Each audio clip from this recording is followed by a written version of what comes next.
You're standing next to a huge, floor-to-ceiling window of the spaceship/wandering city you've been calling your home for a dozen years, along with a few hundred other people. You're watching a fascinating object nearing your spaceship, wondering if it'll bring an end to this journey and your life. It looks like an asteroid, but acts like a comet, moving as if something is pushing it. Can it be the engine created by another space civilization? Are you doomed, or are you about to have contact with a different kind of intelligence? Now, let's leave this post-apocalyptic fantasy and take a closer look at these space invaders called dark comets. The most intriguing question is obviously, what makes them move? Most likely it's some gas or material escaping from the surface of these space objects. Interestingly, until recently, no one has even been sure they existed. The first dark comet was discovered just a few years ago, and since then, researchers have identified 14 of them, including 7 new ones found just recently. The story of dark comets began in 2016, when scientists noticed something strange about an asteroid called 2003 RM. Its orbit wasn't quite what they expected. It had shifted slightly, and no one could explain that shift by typical asteroid behavior, when they received tiny pushes caused by sunlight heating an asteroid unevenly. Instead, the movement suggested that 2003 RM might have been releasing material, something comets often do. But there was a catch. The thing didn't look like a comet. There was no tail, no visible gas cloud. It was just a tiny dot of light, like a regular asteroid. At first, scientists thought 2003 RM was just a one-off mystery. But in 2017, a telescope spotted another strange object, this one from outside our solar system. It was Oumuamua. It too looked like an asteroid, but had a path that changed as if gas were escaping from it. The similarities between Oumuamua and 2003 RM made researchers think there might be more of such odd objects out there. By 2023, 7 more had been discovered in our solar system. These discoveries were enough to give this new type of object the name of dark comets. Now, scientists have enough data to start noticing patterns and learning more about their characteristics. And so, they have identified 2 main groups of dark comets. The first group, called outer dark comets, is larger, with sizes ranging from hundreds of feet to even more. They follow long elliptical orbits, similar to traditional comets that come from regions near Jupiter. The second group, inner dark comets, is smaller, usually tens of feet across. These comets move in almost circular orbits and stay closer to the Sun, near planets like Earth, Venus, and Mars. The main question these days is, where do dark comets come from? Can they be the remnants of larger bodies that broke apart? These space bodies could help us understand the history of the solar system. What if they had delivered the ingredients for life to early Earth? Once we study dark comets better, we might figure out if they contain materials like ice or organic compounds. And indeed, some researchers are sure that dark comets may contain or once have contained ice and played a big role in bringing water to Earth. According to a couple of studies, some asteroids in the asteroid belt, a region between Mars and Jupiter filled with rocky debris, might have ice beneath their surfaces, and this ice from the asteroid belt could have traveled into near-Earth space. In other words, it could be a pathway for water to reach our planet. So far, no one is saying that dark comets definitely brought water to Earth, but they might be another mechanism for moving ice from one part of the solar system to another. The study also hints at a connection between dark comets and a group known as Jupiter family comets. These are comets whose orbits are strongly influenced by the gravity of Jupiter, often pulling them inward toward the Sun. This connection makes it even more difficult to understand where dark comets come from and how they behave. Now, let's take a closer look at the differences between asteroids and comets. Traditional asteroids are rocky bodies that orbit relatively close to the Sun, typically within the ice line. This region is so close to the Sun that any ice on an asteroid surface would turn directly from a solid into a gas, leaving behind only rock. Comets, in turn, are icy bodies that form farther from the Sun. When they approach the inner solar system, their ice starts turning from a solid to a gas too, creating a visible cloud called a coma or a tail while releasing dust and gas. Dark comets blur these definitions. They appear as rocky asteroid objects without a coma or tail, but they have behavior typical of comets, and that's small non-gravitational accelerations. These accelerations occur when ice turns into gas, giving the object a slight push. After analyzing 7 known dark comets, astronomers estimated that between 0.5% and 60% of all near-Earth objects might belong to this mysterious category. And since dark comets likely come from the asteroid belt, ice is likely to exist even in the regions of the belt previously thought to be too warm. Now, near-Earth objects like dark comets don't stay in the same orbit forever. The near-Earth environment is unstable, and objects typically remain there for about 10 million years. Since the solar system is over 4.5 billion years old, this means that new near-Earth objects must constantly replace those that are lost. Now, astronomers have used computer models to simulate the movement of objects under the influence of non-gravitational accelerations. They've traced the paths of these objects over a span of 100,000 years and discovered that many ended up in the same regions where we find dark comets today. Now, do you remember that space rock 2003 RM, which was the first to be called a dark comet? Well, it provided a particularly interesting clue. Its elliptical orbit brings it close to Earth, then out near Jupiter, before returning to Earth again. This trajectory matches what scientists would expect from a Jupiter family comet, an object that was likely knocked inward from its original orbit. Most of the other dark comets studied, however, seem to have come from the inner regions of the asteroid belt, closer to Mars. Dark comets are often small and spin rapidly. Astronomers often describe them as dirty ice cubes, all because these objects are a mix of rock and ice, and when they cross the ice line, their ice begins to turn into gas. This process not only causes those small non-gravitational accelerations, but also increases their spin rate. And the faster these objects spin, the easier they can break apart into smaller fragments. The pieces that break off also have ice, and as they spin faster and faster, they break into even smaller pieces. This process continues until you're left with very small, fast-spinning objects. This cycle of fragmentation helps explain why dark comets are often so tiny, but it could also mean there are more of them than we currently know about. The dark comet research provides new insights into the distribution of ice in the solar system and its potential pathways into the near-Earth environment. It also raises intriguing questions. For example, how much ice remains hidden in the asteroid belt? Or could dark comets have played a role in delivering water or organic materials to Earth? One of the most important points is that dark comets may represent a significant part of near-Earth objects. If it turns out to be true, it could mean that our understanding of the population of near-Earth objects and their potential risks for our planet is far from complete. The processes shaping dark comets, from sublimation to fragmentation, could be a major factor in the evolution of icy bodies throughout the solar system. Luckily, these days, scientists have an opportunity to combine advanced modeling with observations, which can eventually shed light on that very elusive class of objects that could have clues to the history of water and life on Earth. Asteroids are a serious, very real danger. Some of them are big enough to cause a lot of trouble if they collide with Earth. One asteroid in particular is making headlines these days.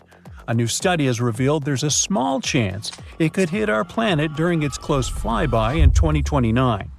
But the question is unusual. Will the asteroid survive this encounter?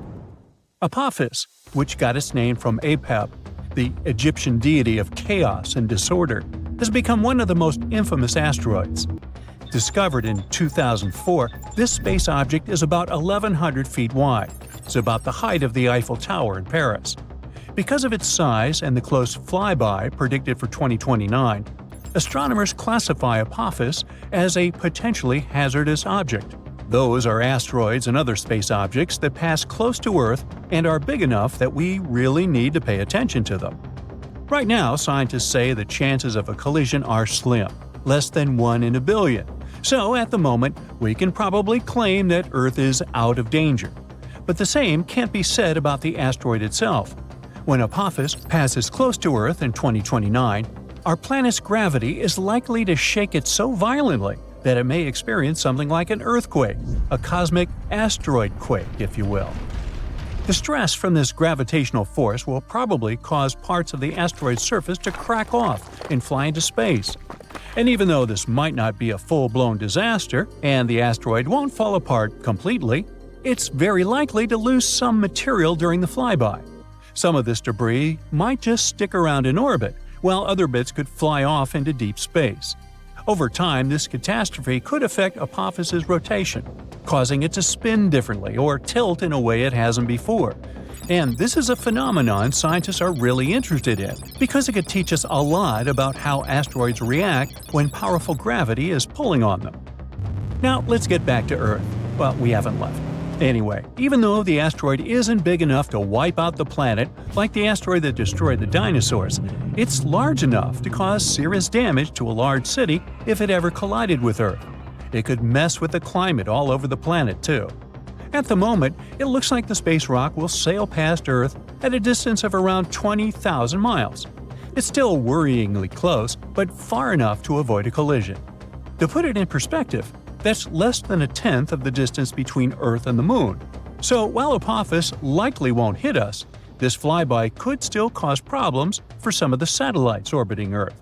They will be much closer to Apophis than we are. The key point is that we can't rule out a risk of a collision in a few more years. As Apophis gets closer, astronomers will keep a very close eye on its trajectory to make sure it doesn't veer off course due to the influence of Earth's gravity. In fact, this gravitational pull could actually cause some serious changes to the asteroid itself. Now, even though Apophis is not likely to cause a global disaster if it were to hit Earth, the consequences would still be pretty severe. The impact could destroy an entire city, and the resulting climate changes could mess with food production for years. It wouldn't be an extinction-level event, but it would still be a huge deal. Now, Apophis is not the only asteroid we need to worry about. Scientists are constantly on the lookout for other asteroids that could potentially cause harm to our planet. Thanks to new technology, astronomers can now track dangerous space rocks from way farther out in space. One cool new method they're using involves studying meteor showers. These showers are actually caused by long-period comets that have been orbiting the Sun for hundreds or even thousands of years. As these comets pass by, they leave a trail of dust and debris, which can end up creating meteor showers when Earth passes through them. Scientists analyze the properties of meteor showers, like their speed, direction, and where they come from. This can help them trace the particles back to their parent comet or asteroid. It's actually a big deal, because it means we might be able to spot potentially hazardous asteroids long before they get close to Earth. The upcoming Legacy Survey of Space and Time project, which is being run out of the Vera Rubin Observatory in Chile, is going to help astronomers track these space rocks from even farther away. Astronomers are going to create a detailed map of the sky and the regions where meteor showers are most likely to occur. It'll help them predict which asteroids might become a problem for Earth in the future, giving us plenty of time to prepare or come up with a plan. But even now, there are many space rocks that can potentially cause a lot of trouble to our planet. Let's look at some of them. Here's the asteroid Bennu. Astronomers discovered it in 1999. This carbon-rich rock is about 1,600 feet across. It's the height of the Shanghai World Financial Center. Didn't you know that? At the moment, this asteroid is the greatest threat to Earth that we're aware of. But don't panic yet. The collision won't happen for a long time. In fact, scientists calculate a 0.037% chance, which is about 1 in 2,700, of Bennu striking Earth on September 24, 2182. I won't be around then. If Bennu does hit our planet, the impact would release so much energy that it would be enough to cause massive destruction in a large region. But luckily, it wouldn't wipe out the entire planet. Still, if Bennu hit a city, the consequences could be catastrophic. NASA's OSIRIS-REx spacecraft has recently visited Bennu and returned with samples, so scientists are learning more about this asteroid all the time. The next asteroid is another one to keep an eye on. It was first discovered in 1950, but wasn't seen again until 2000. Right now, scientists say there's a very slim chance, 1 in 34,500, that it could hit Earth on March 16, 2880, 800 years into the future. So, am I worried? Nah. If it did strike, it would release so much energy it could lead to a global catastrophe, potentially wiping out humanity. Or not. Our next asteroid has been discovered only recently. It was spotted in October 2023. It has a very low chance of striking Earth on October 10, 2119. Man, they got it down to the day? Now, if it were to collide with our planet, the impact would release a lot of energy, which would have a devastating effect for large areas. So, while the arrival of this asteroid is a long shot, this asteroid is still worth keeping an eye on. Now, this asteroid is known as a lost asteroid because it hasn't been seen since 2007. No wonder, it has a very uncertain orbit, and we can't predict its movements. NASA says there's a tiny chance, about 1 in 10 million, that it could strike Earth on March 3, 2030. If it did, the energy released would be able to cause huge regional damage. Finally, we've got this space wanderer. On the one hand, it hasn't been seen since 1979. On the other, scientists believe that there's a very low chance that it could hit Earth on December 14, 2113. Mark your calendars. If it did, the impact would cause a lot of damage and devastation, but it would not lead to the end of humanity. Now, in any case, even though the chances of an asteroid hitting Earth are low, the consequences of such an event could be huge. That's why scientists are so focused on studying these space rocks and tracking their movements. Thanks to new technologies, we can track dangerous objects from farther away and catch them earlier. It can give us more time to react and come up with some effective solutions. So, how do you feel about cooking? Nah, pasta and burgers are overrated. How about something more exotic, or rather, more cosmic? So, the recipe is simple. Take a team of enthusiastic astronomers and add some old images from the James Webb Space Telescope. Stir really well, and you'll get a shocking number of tiny asteroids in the asteroid belt between Mars and Jupiter. Yummy! The highlight of this dish is the direction in which some of the asteroids are moving, because in their way, there's our poor planet. Are we doomed just because you decided to cook? Now, the asteroids I'm talking about are much smaller than the massive space rock that wiped out the dinosaurs, but they can still cause considerable damage. They range in size from as small as a bus to as big as a stadium. But even those small ones pack quite a punch. Let's look at a recent dramatic example. It happened on February 15, 2013.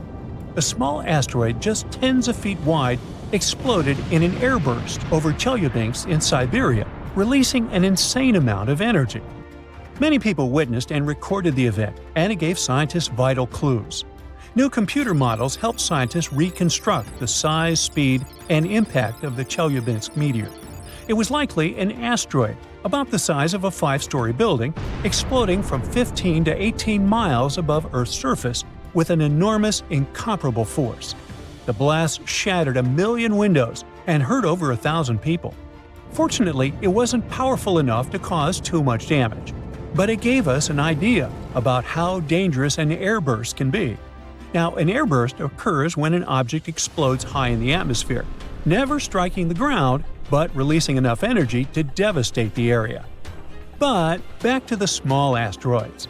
The most dangerous thing about them is that they hit the Earth far more often than the larger ones, about 10,000 times more frequently. To make matters worse, their small size makes them harder to detect in advance, leaving little time for preparation if one is heading towards Earth. Now, let's travel back in time. Uh-oh, dinosaurs, too far back. Ah, there we go. A team of astronomers is working on a special method to find small asteroids in telescope images that were originally taken to study distant stars. Using this method, they've looked through thousands of JWST images of a star system called TRAPPIST-1. It's located 40 light-years away and is one of the most studied systems outside our solar system. Now, while analyzing these images, they discovered 138 new asteroids in the main asteroid belt, plus 8 they already knew about. And guess what? Among the newly found asteroids, 6 seem to have been pushed into paths that could bring them closer to Earth. Who did it? Well, probably nearby planets. Are they holding a grudge against Earth? Interestingly, scientists thought they'd find just a few new asteroids, but the number was much higher than they expected. Yet, it's no wonder. Right now, they're exploring a part of space they didn't know much about before. Now, let's talk about the hero of the day, the James Webb Space Telescope. It's especially good at finding small asteroids because it can detect their heat. These asteroids give off infrared radiation, which is much easier to see than the faint sunlight that reflects off their surfaces. This technology allowed scientists to spot the smallest asteroids ever seen in the main asteroid belt.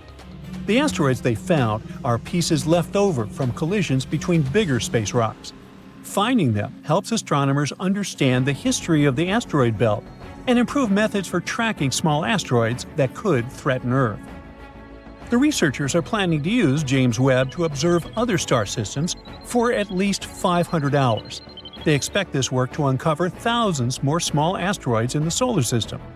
Other advanced telescopes, like the Vera C. Rubin Observatory in Chile, will also help. Starting in 2025, this observatory will use the world's largest digital camera to photograph the southern sky every night for at least 10 years. Each image will cover a huge area of the sky, about 40 times the size of the full moon. The observatory might find up to 2.5 million asteroids in just 6 months, almost doubling the number we know about. Recently, NASA has identified 2 small asteroids. They were supposed to pass near Earth on December 16, 2024.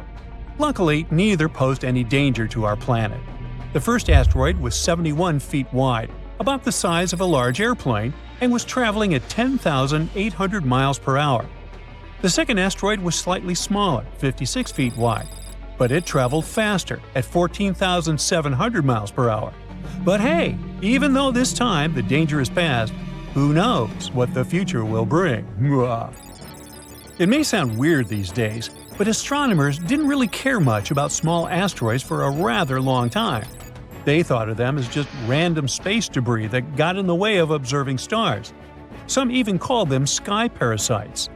But now, the way we see these little space rocks has completely changed. You see, until recently, we could only spot really big asteroids, those over a mile wide. The smaller ones just blended into the background noise in telescope images. But then, a clever trick appeared where multiple images of the same part of the sky were combined, making those faint small objects finally stand out. The data from certain telescopes, along with the James Webb Space Telescope, helps us improve planetary defense. But there's more to it than just protecting our planet. Studying these small asteroids also teaches us about how the solar system evolved. There are so many of them because they're fragments from collisions between bigger space rocks. One researcher has said this is like looking at old data in a new way. These small asteroids, which people used to think of as space junk, are crucial for understanding our solar system and even preparing for whatever the future holds. Among those hundreds of millions of rocks orbiting the Sun in the asteroid belt between Mars and Jupiter, some are especially worrisome. They come close enough to Earth for it to be quite concerning. NASA classifies asteroids that orbit within 30 million miles of our planet as near-Earth objects, and those could pose a serious threat if they were to collide with our planet. Right now, NASA is closely monitoring an asteroid named Bennu. This is a fairly large space rock, measuring about 1,600 feet across. It could, potentially, crash into Earth in 159 years. First, the astronauts spotted it in 1999.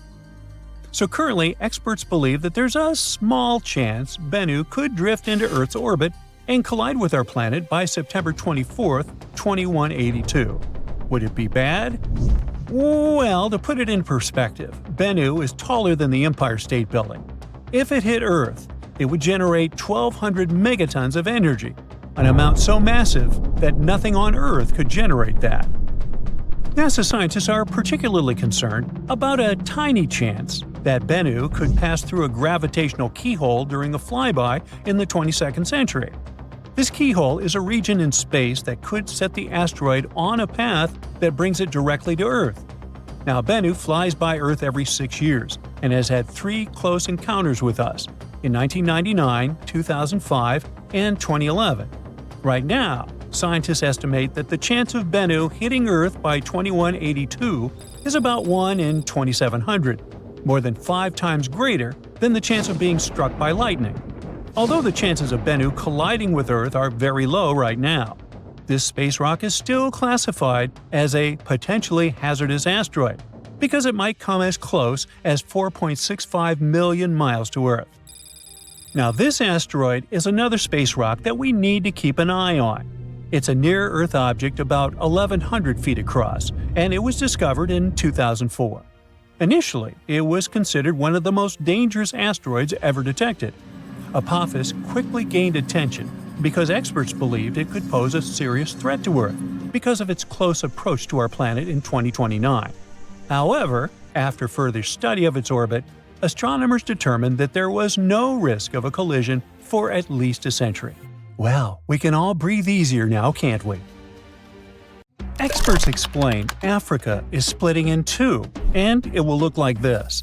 Up close, the process is even more shocking, with a massive crack stretching from Mozambique in the south to the Red Sea in the north. This gap keeps growing every year, tearing apart the land and destroying homes.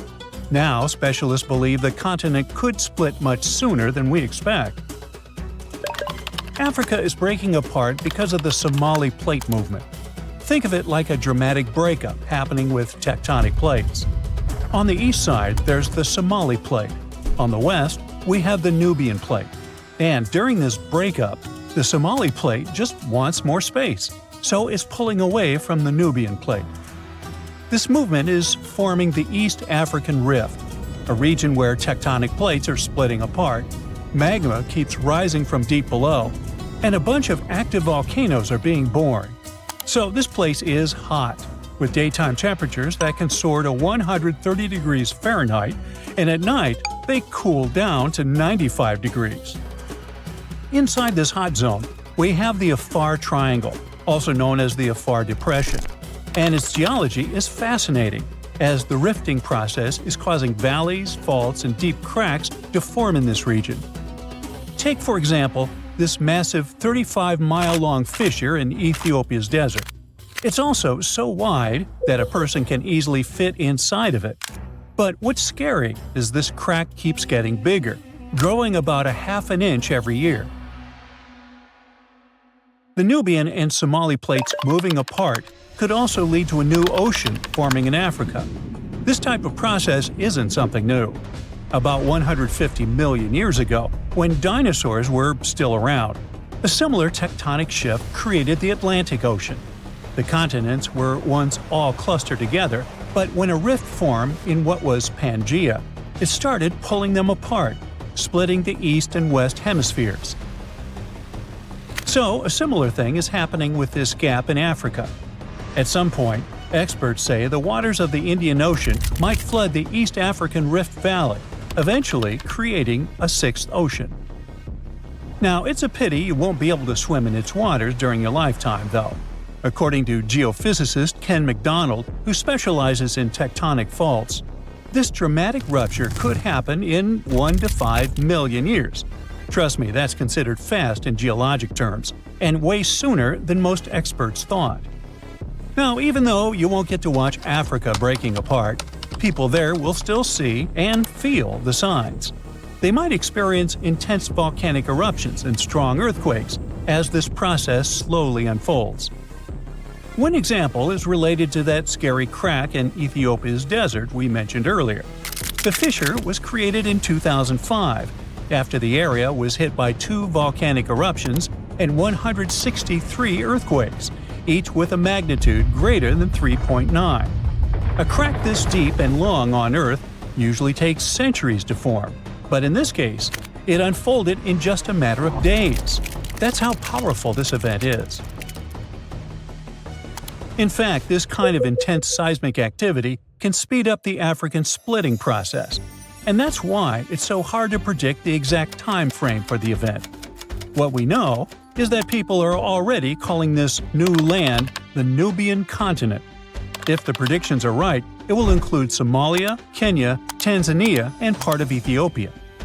That's exciting and concerning at the same time.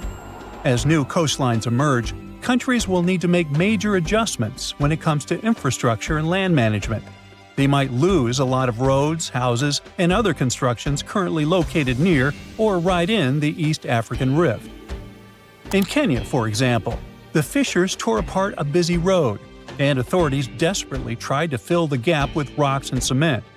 In another case, an old woman was sitting and eating with her family when her house suddenly split down the middle. Recently, earthquakes that happened near Ethiopia's Afar region demolished 37 schools and forced about 5,000 students to leave their classrooms. Unfortunately, stories like this could become more common over the next few years. But there is a positive side to all this. Countries located in the middle of Africa, like Zambia and Uganda, could gain coastlines, and that might be great for them. Having a coast means they would get access to new trade routes, opening fresh economic opportunities. Plus, think about the tourism boom. With all those newly formed paradisiacal beaches, these countries could become the next big gateway spot for travelers. The local ecosystem in this newly created ocean will change as well, and new marine species may emerge. So let's look. This is the path where the rift is most advanced right now. I mean, we expect this is where Africa will eventually get separated. But things could get a little more complicated. Some time ago, Michael Daly, a geologist at the University of Oxford, suggested that this rift could extend further west. And some new evidence backs up his theory, pointing out that the crack could extend south through Botswana's heartland into South Africa and west through Namibia, all the way to the Atlantic Ocean. If these fractures widened into deep cracks, the ocean might come in and fill the gaps. Experts say Africa could split so much that it becomes an archipelago. But then again, we won't see that happening. It will take tens of millions of years for this to play out. We already know that Africa is at risk of breaking into a bunch of huge islands or small continents. The news isn't great for Madagascar either, as the world's fourth largest island could end up being split in half. But can the opposite process happen? I mean, can new land appear as the Nubian and Somali plates move apart? Well, as these tectonic plates get away from each other, the magma from the Earth's mantle might rise to the surface, and when it cools, it solidifies into new land. That's how other places in the world emerged, like Iceland and the Azores. So, yeah, the same process could happen in the East African Rift, and over the long term, it is possible that the rift could create new islands. For now, all we can say is that the geology of the Afar Depression is unique. It is the most active rift system on our planet. And when I say rift system, I mean a zone where tectonic plates are pulling apart. This region brings together all kinds of events, from faults in the Earth's crust to volcanic zones to the potential formation of a sixth ocean. For experts, it's like studying the evolution of rifts up close. And since it is such an active volcanic area, it also has enormous potential for tapping into geothermal energy, that is, using heat from inside the Earth to generate electricity. 2 geothermal power plants are already producing energy in Ethiopia, one in the Ethiopian Rift Valley and the other in the Afar. Now, geologists are exploring new potential spots. When we look at that deep crack in the ground, we know it's caused by tectonic plate movement. There's no mystery there. But what we still don't fully understand is why the cracks happen exactly where they do. For example, a crack that opened up in Botswana appeared after a magnitude 6.5 earthquake back in 2017. But the epicenter wasn't in the rift zone, where the plates are moving like we would expect. Instead, it was farther south. Since it's unusual for a rift to happen without volcanic activity, this fact really challenges our traditional ideas of how continents divide. Figuring out why these cracks appear in specific spots is still a missing piece of the puzzle for experts trying to explain how Africa is splitting. Hopefully, we get some answers before the continent turns into a massive archipelago. Have you heard about Planet 9? No, not Pluto. We're talking about something lurking on the outskirts of the solar system. A mysterious planet that exists in our solar system that we haven't yet discovered. We've been looking for it for years, but finally, it seems like scientists found a key to solve this mystery. Planet 9 is a hypothetical planet. Astronomers have been on the hunt for it for quite some time now. But it's so elusive that they've only been able to piece together a few details about its potential characteristics. One thing we do know is that Planet 9 has to be a massive world, possibly up to 10 times the mass of Earth. That's one big planet. It's also thought to be a distant wanderer, hanging out somewhere between Neptune and Pluto. Some scientists think that Planet 9 might actually be a mini Neptune, with a thick, gaseous atmosphere and a rocky core. Others speculate that it could be an icy world with a solid, frozen surface and a thick layer of hydrogen and helium gas. Of course, since we haven't actually found Planet 9 yet, we can't say for sure what it's like. We're not even sure that it even exists. Some say it's just a myth, like the Tooth Fairy or the Easter Bunny, but others are convinced that it's out there somewhere. And at the end of the day, we're not entirely sure if Planet 9 is even a planet. It might be a special kind of black hole or made entirely of dark matter. The search for Planet 9 began in the early 21st century when a group of astronomers realized that something wasn't quite right with the outer reaches of our solar system. They noticed that some distant objects, known as trans-Neptunian objects, were behaving in unexpected ways. Trans-Neptunian objects, or TNOs, are like the cosmic version of those items in the back of your fridge that you forgot about for years. They're small, icy bodies that hang out in the Kuiper Belt, beyond Neptune. So, scientists noticed that these guys started behaving weirdly. At first, they thought it might be a fluke. But as they dug deeper, they began to suspect that there was a ninth planet lurking out there. Why haven't we discovered it yet, you ask? Well, it may be because of Planet 9's weird orbit. All the other 8 planets orbit the Sun in roughly the same plane, which is like a flat disk. However, our hypothetical friend's orbit is different. It might be tilted and move in a different direction compared to the other planets. Its orbit might also be stretched out like an oval, rather than being nearly circular like usual. Because of this, Planet 9 might spend most of its time far from the Sun, like a true introvert. It only comes relatively close to the inner solar system every few thousand years. This would make it super faint and hard to spot, so the only way we may discover it is by studying the gravitational effects it has on our solar system. And this isn't the first time astronomers have gone looking for a new planet. Back in the 19th century, there was a similar hunt for a hypothetical Planet X. But this time, they were armed with much better technology and a much better sense of humor. They began calling their elusive quarry Planet 9, which was much catchier than Planet X. They even came up with a hashtag for the search, Pluto Lives. It was a reference to the fact that Pluto had been kicked from the planet gang and some astronomers were eager to find a new planet to take its place. But the search for Planet 9 has been no easy task. It's like trying to find a lost sock in the laundry basket the size of a football stadium. It's so far away and so faint that even the most powerful telescopes can't see it. Instead, astronomers have had to rely on indirect evidence, like the strange orbits of TNOs, to try to figure out where it might be. Some scientists have even supposed that it might be a wandering rogue planet, which would explain why it's so hard to find. But they haven't given up hope. Till this day, they're scouring the skies using all sorts of high-tech telescopes and fancy algorithms to try and spot this elusive planet.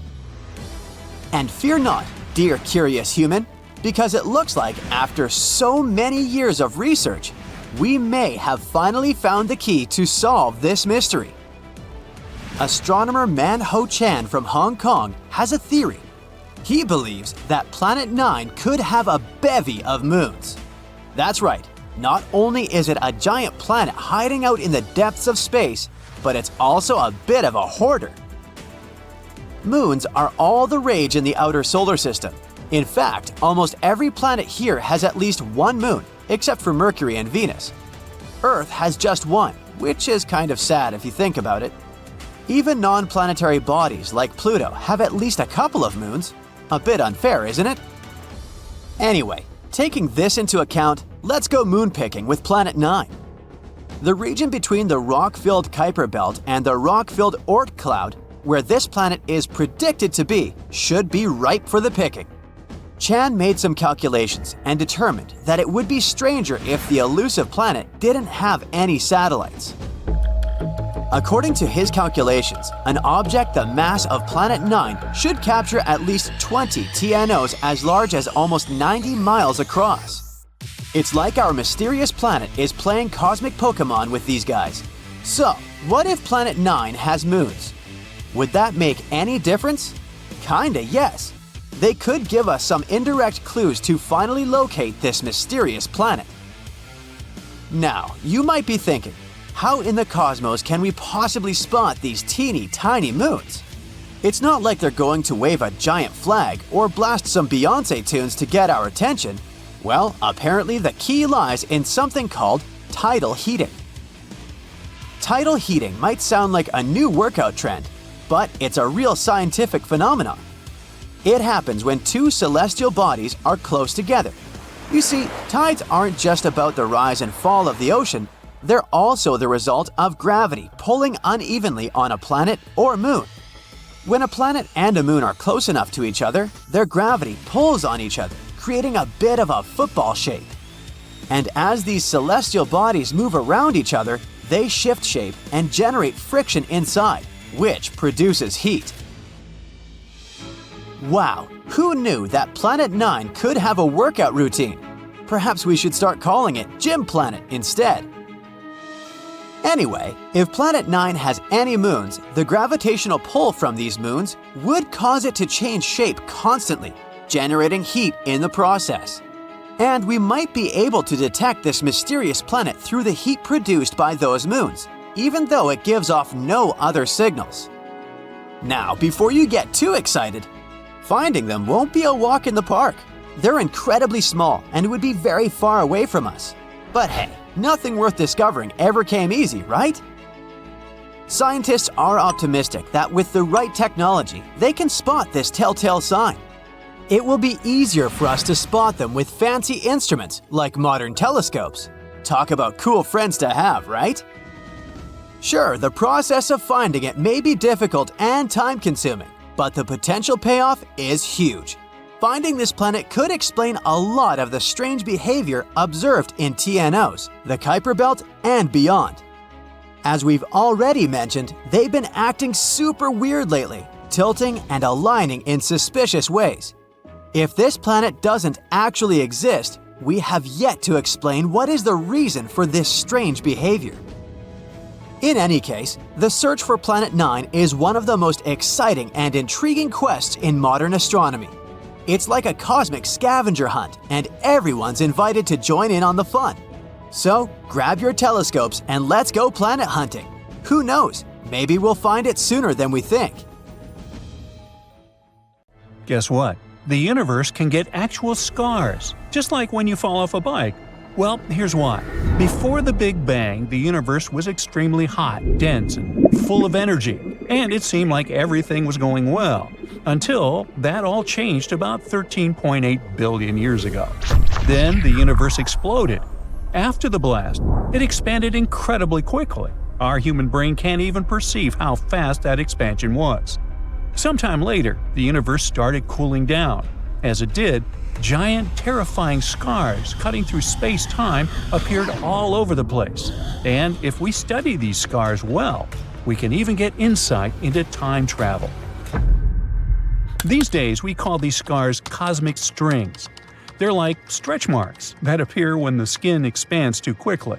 Or we could also compare them to cracks that form in the ice when it freezes. These strings are likely very thin, about the size of a proton, a positively charged subatomic particle. Yes, subatomic means smaller than an atom. The strings are also extremely dense and can stretch for light years. Now, imagine these cosmic scars floating through space, not interacting much with their surroundings.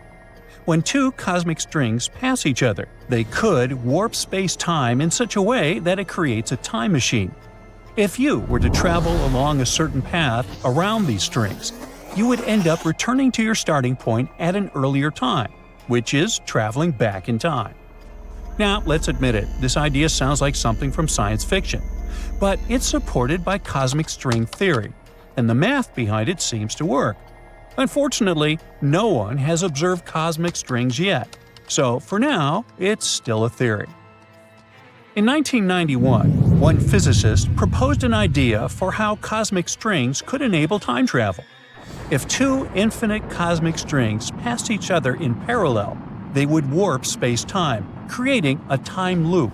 This loop would allow someone to travel back in time.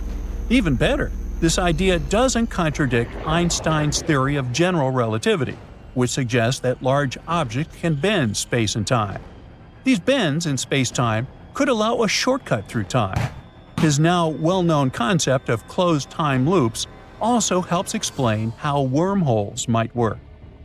So, a wormhole is basically a theoretical tunnel connecting one place in space to another. Some people believe that by using such tunnels, we could create shortcuts for incredibly long journeys through the universe, which would allow us to visit other star systems and galaxies. So, let's say you manage to create a wormhole and even accelerate one of its ends to near the speed of light, and then you send it back to where it came from. Well, at that moment, those two ends are not synced anymore. One is in the past, while the other is in the future. And if you somehow manage to walk between them, you'd be time traveling. You could do something similar by placing one end of the wormhole near a powerful gravitational field, like a black hole, and keeping the other side near a weaker gravitational force. This way, according to the theory of relativity, time would pass more slowly nearer to the strong gravity side, and it would allow a particle or another chunk of mass to remain in the past relative to the other side of the wormhole. At the same time, if you decided to create a wormhole, you'd have to keep in mind that they are super dangerous. They might collapse all of a sudden.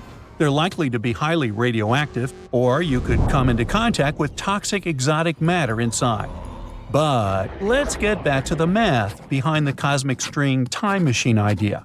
Admittedly, it is solid, but it doesn't mean such a time machine is possible yet. To use this way of time travel, we'd need to reach near light speed, and it might be impossible.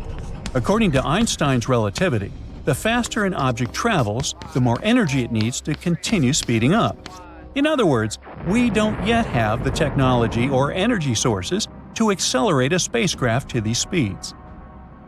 The idea of two infinite cosmic strings is also questionable because we can't create something that's infinitely long.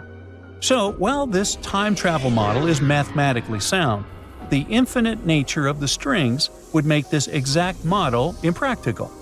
At the same time, some scientists still believe that cosmic strings are a better possibility than most other models, like wormholes.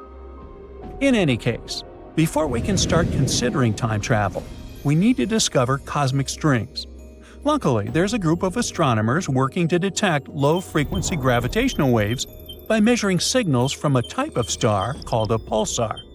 Now, pulsars send out regular pulses of radio waves, and by measuring small changes in the timing of these pulses, scientists can detect subtle shifts in space-time. Those changes are caused by gravitational waves, which are ripples in space-time.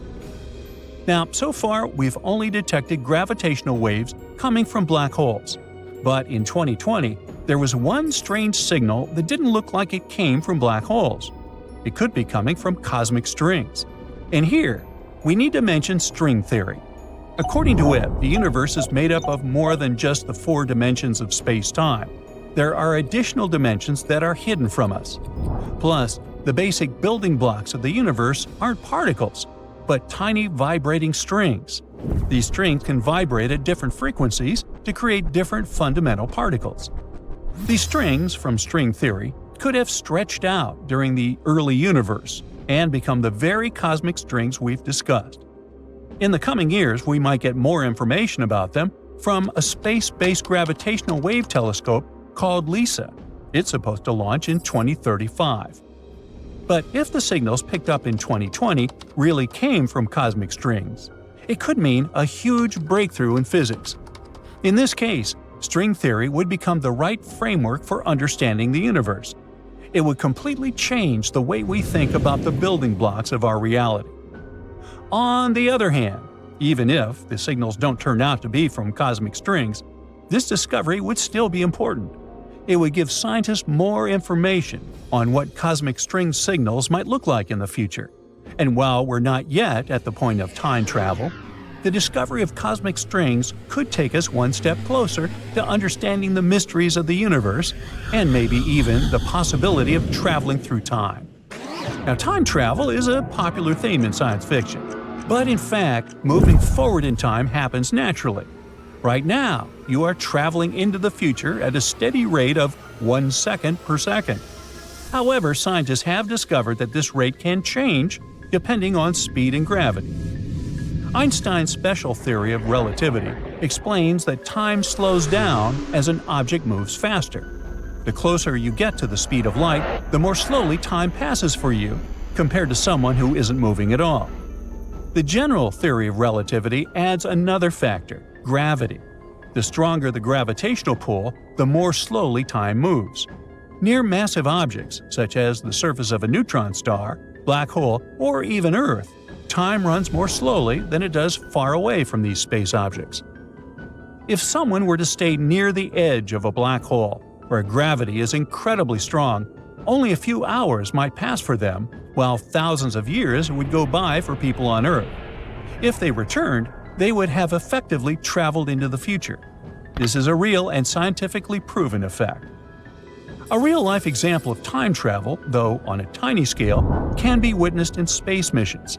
For example, this cosmonaut spent a total of 748 days aboard the space station Mir during 3 separate missions. Because Mir was moving at high speeds relative to Earth, it experienced time dilation. As a result, he aged 0.02 of a second less than had he stayed on the ground.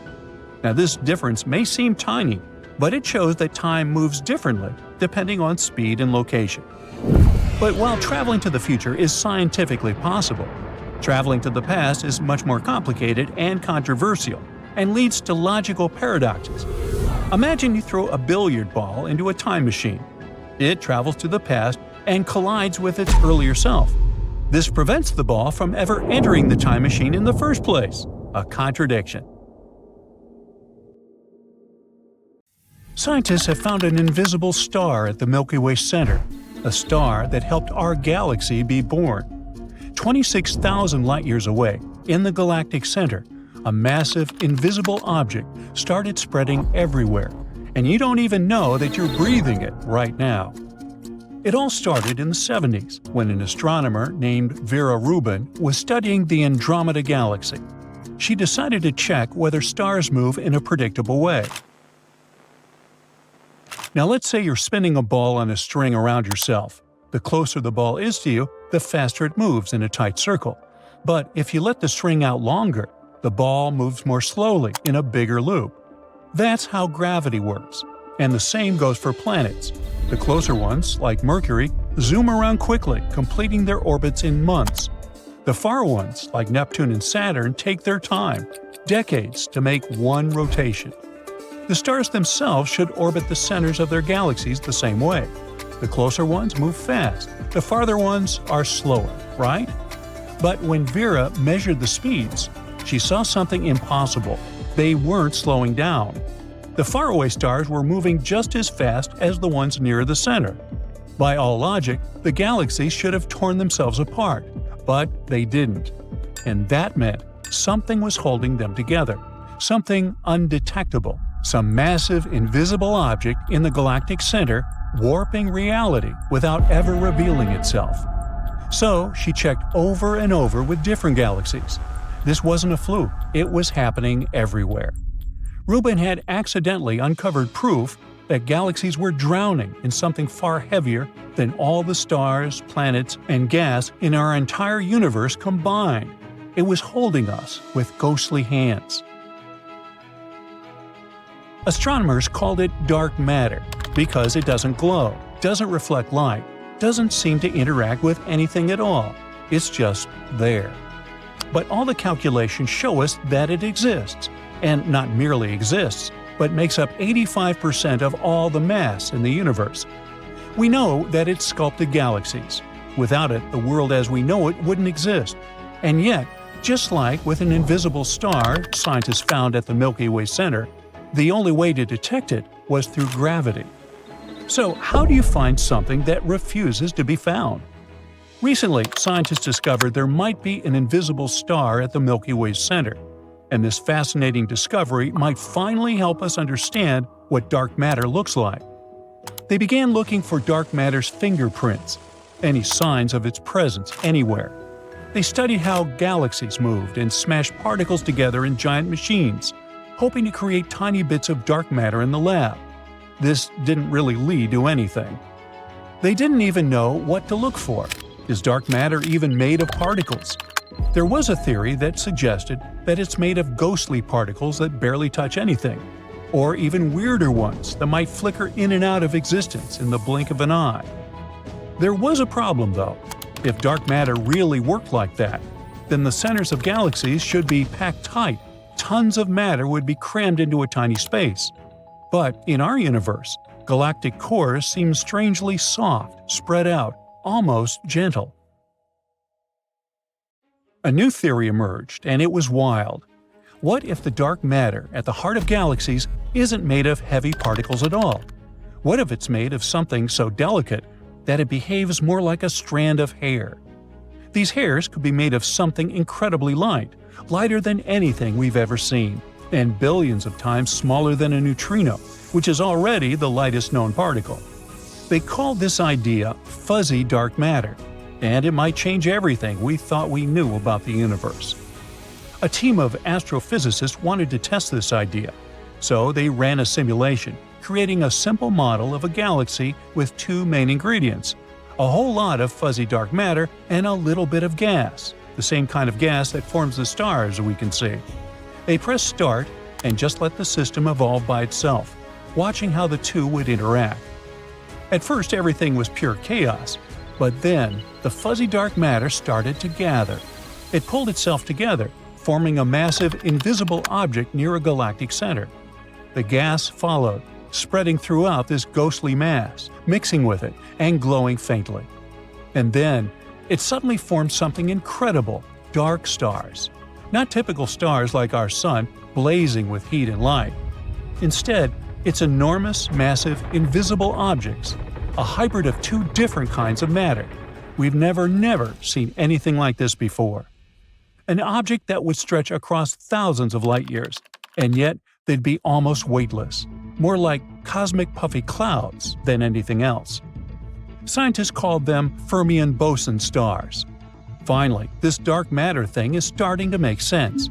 The core of this strange invisible star would have just the right density, not too dense, not too loose. And it looked exactly like what astronomers actually see in real galaxies. If it's confirmed, then it would finally explain how dark matter behaves and works. And if they're right, then every galaxy in the universe could be tied to one of those vast unseen giants. The Milky Way hidden star might be one of them, shaping our galaxy in ways we never realized. What's wild is that this stuff wouldn't behave like normal matter. It wouldn't form anything solid. Instead, it would be more like a complex, ever-moving web of filaments or hairs. This also means that Earth might be completely surrounded by it. Dark matter still follows the rules of gravity.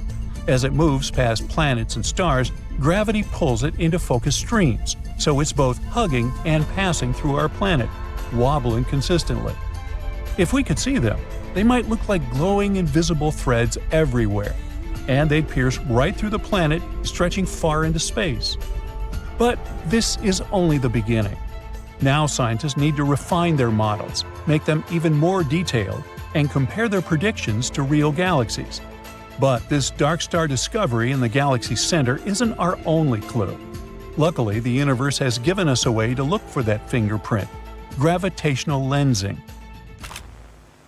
When light from a faraway galaxy travels toward us, it sometimes passes by another massive galaxy on the way, or other massive objects with crazy gravity. Instead of continuing in a straight stream, light actually gets bent around the massive object because of that gravity. And when it finally reaches us, it creates a distorted and magnified version of the original galaxy. Basically, it's like looking through a piece of curved glass. If dark matter is fuzzy, then it should leave a strange pattern on these distorted images. Things should be a bit wavy and unclear. Scientists needed the perfect object to study this, and they found one: a faraway galaxy whose light was bent by gravity, creating a strange stretched-out image. They used super-powerful radio telescopes, connected them all over the world, and turned them into one giant telescope as big as the Earth itself. With this, they could zoom in so much that they could see details of that galaxy as tiny as a grain of sand on the moon. Then they ran a huge experiment. They created their own fake versions of this picture, simulations with various sizes of fuzzy dark matter particles. And at a certain point, they found the perfect match. This helped us calculate the exact mass of dark matter particles before we even detected them. And the clues are leading us right to our own galaxy. It seems like densest parts of these hairs, the roots, might be super close in the cosmic scale, just tens of thousands of miles from Earth. That's close enough for a space probe to reach. Now that scientists have found this invisible star at the Milky Way center, we just need to study it up close, send a mission to one of these roots, and then we might finally crack the greatest space mystery of all. There's a strange noise coming through the speaker. Two astronauts are stuck in space right now. It all started when they heard this creepy, pulsing sound coming from inside their spacecraft. A noise that shouldn't even be possible in the vacuum of space. The situation got so strange that their return trip from the International Space Station was cancelled. What was supposed to be just a few days in space has turned into 9 months of a real nightmare. This situation is happening to NASA astronauts Butch Wilmore and his colleague Sunita Williams. On June 5, 2024, they left Earth with one mission: to spend about 24 hours traveling aboard the Boeing Starliner spacecraft until they reached the space station. They were supposed to stay there for only 8 days, working alongside the 7 astronauts and cosmonauts already aboard. After that, they'd head back to Earth on the Starliner. Simple as that. However, just as they were getting ready to return to Earth, something strange happened. Wilmore started hearing this bizarre noise inside the Starliner capsule. It sounded like a heartbeat, with steady intervals.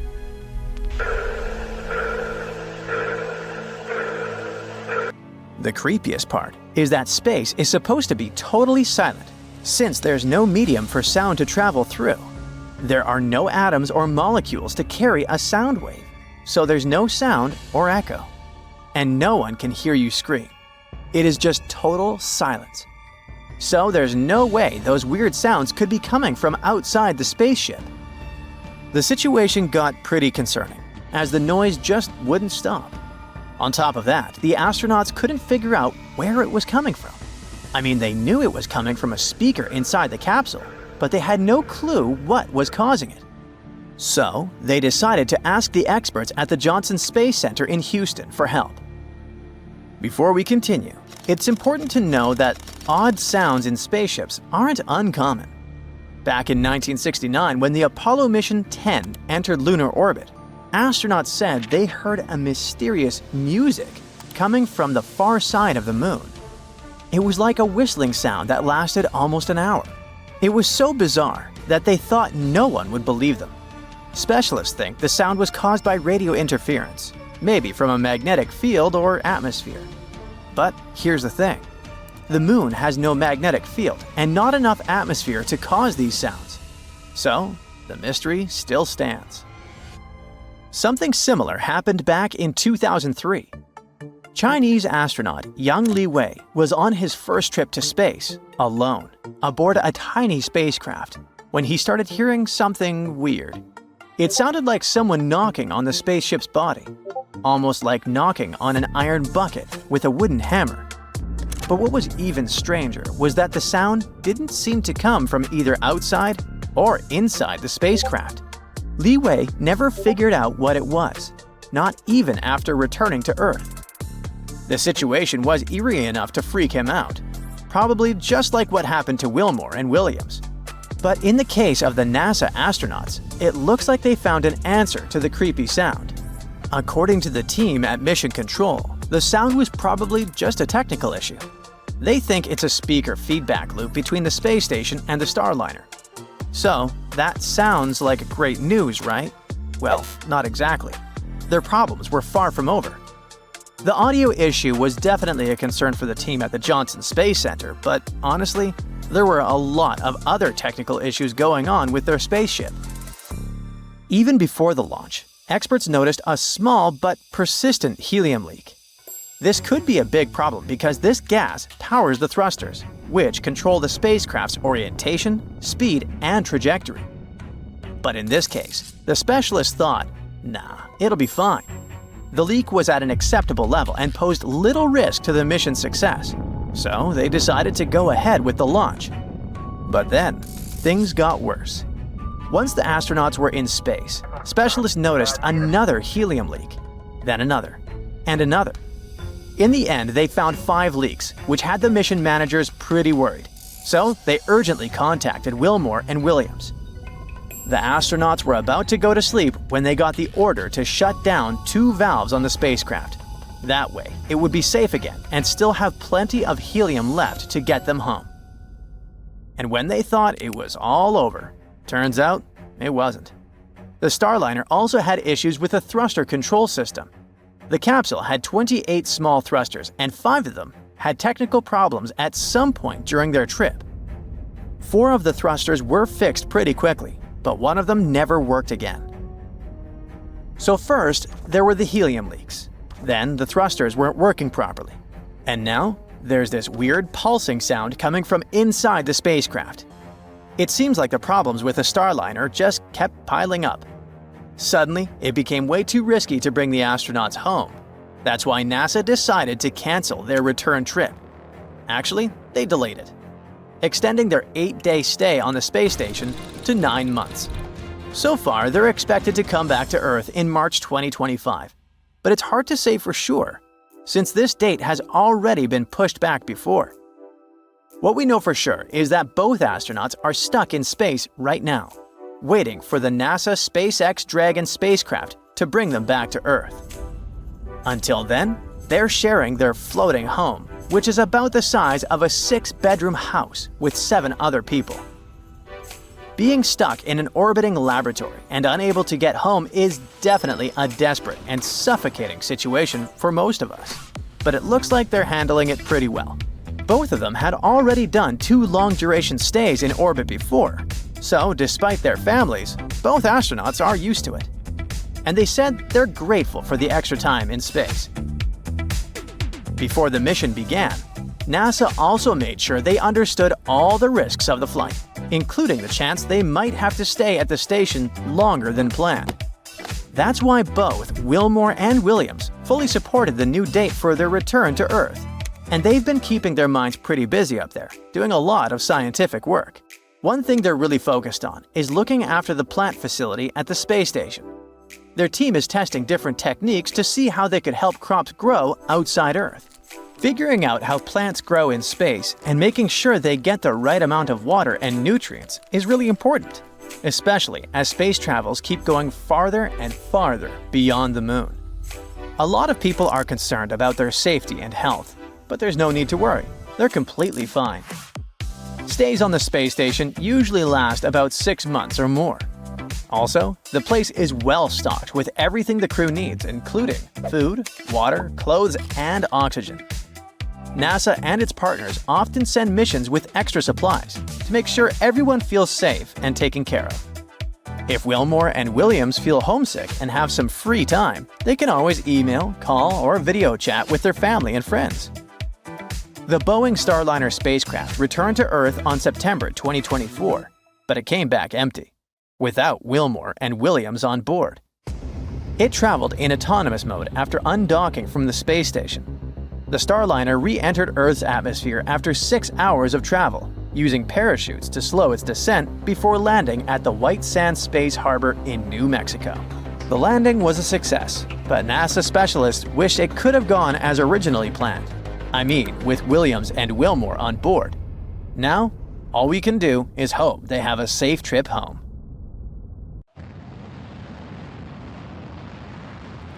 NASA sent a spacecraft right into the Sun. It's the fastest human-made object ever, and could cover the distance from Philadelphia to Washington, D.C. in just 1 second. The Parker Solar Probe's mission is to study our star's dangerous behavior. Scientists warn that massive solar storms are inevitable, and the consequences could be catastrophic for our planet. The spacecraft got 7 times closer to the Sun than any other probe ever did. It managed to do so during its 20-second flyby to the star since its launch in 2018. Because our star is so massive, its gravity is really strong, like a giant magnet. As the probe flies around the Sun, it uses gravity to go faster and faster and eventually picks up that crazy speed. As it got closer and closer to the Sun's corona, which is its outer atmosphere, the probe had to survive temperatures of 2,552 degrees Fahrenheit. That's hot enough to melt many metals. It was protected from that heat and radiation by a 4.5-inch thick carbon shield. It kept the tools inside the probe safe and running at around room temperature.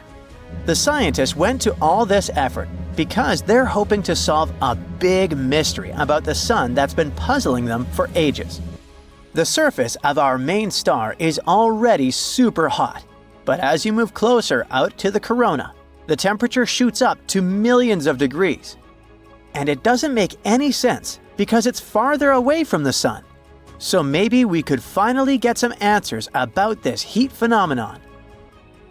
The mission is also going to help us understand something called solar wind. The Sun is constantly shooting out tiny bits of energy and charged particles into space, like a never-ending breeze of electricity.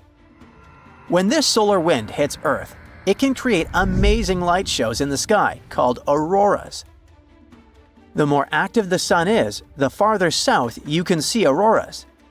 Our star follows natural cycles that last about 11 years.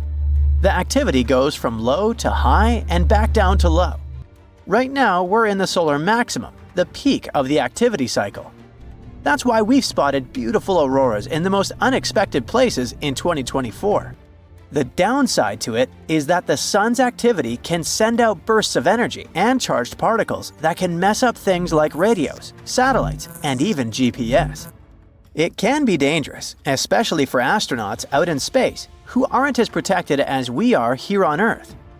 Humans wouldn't feel the compression of the planet's electromagnetic field because of all the extra radiation, but power grids are really sensitive to it. If we don't act fast, when it happens, the influx of energy will go into power transformers all over the world, disrupt them, and leave big areas without electricity. If this happens during a hurricane or a tornado, when communication is already super important, it could make it much harder for emergency services to communicate and save lives. That's why it's so important to learn to predict this space weather. It's tricky because, unlike most disasters, like earthquakes, floods, and volcanoes, it doesn't leave behind any kind of physical evidence. The only big solar storms we really know about happened in 1859 and 1921. The first one, called the Carrington event, was so wild that it made sparks fly from telegraph wires. The auroras were seen all the way near the equator. Scientists back then were using a special kind of paper that reacted to light to record solar activity. During the Carrington event, the reading from the Sun went off the page, literally. Whatever was happening, it was so extreme that we still don't fully understand it. Then, there was the New York Railroad Storm of 1921. it was powerful enough to knock out telegraph systems across the US, Europe, and the Southern Hemisphere. The storm boosted radio transmissions for a bit, making them travel farther than usual. But back then, there weren't nearly as many radios, so it wasn't super helpful. The bigger problem was the electrical grid in the US, which was heavily damaged. Back in 1859 and 1921, people weren't as dependent on tech as we are now. If a storm like that hits today, the consequences could be way more catastrophic. Scientists from New Zealand who study space weather are working on simulations trying to prevent disasters from happening. They say one of the possible options to do it is to study other suns like ours elsewhere in space.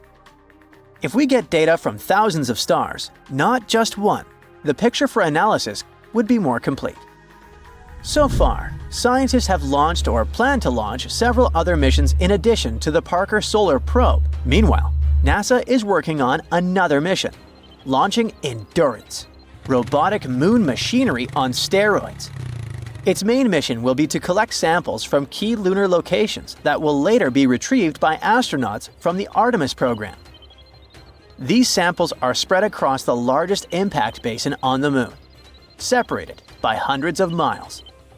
To do it, Endurance will have to be way more advanced than Perseverance, NASA's current most cutting-edge rover. Endurance will drive roughly 100 times further, drive 10 times faster, and collect roughly 200 times more sample mass. Endurance would also be the first planetary rover to drive at night. And because it will be on the far side of the moon with limited communication to Earth and surface data, it will have to drive autonomously between sample locks and make its own decisions in tough conditions. When it reaches its destination, it's going to switch to a more classic way of doing things. Scientists back on Earth will get involved directly, guiding the rover to explore the sites and collect samples. The teams on Earth will also keep an eye on how the rover is doing by monitoring its telemetry, which is the data it sends back, like its health stats.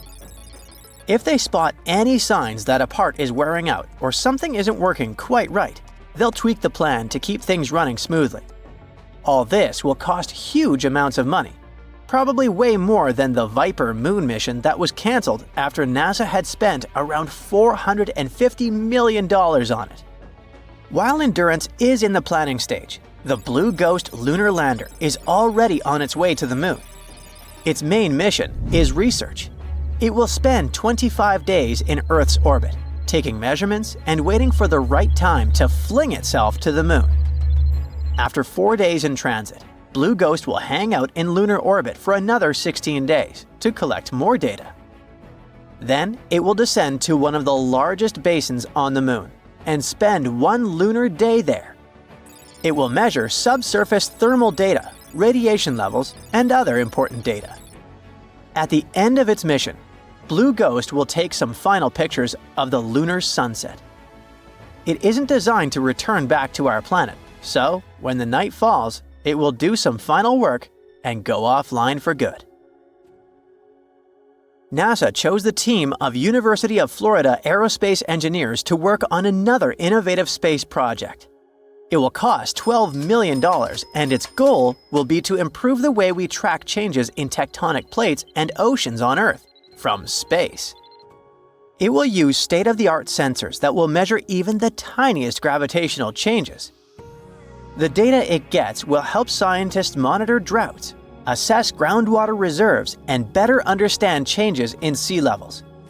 They expect to launch it around 2027 aboard a SpaceX Falcon 9 rocket.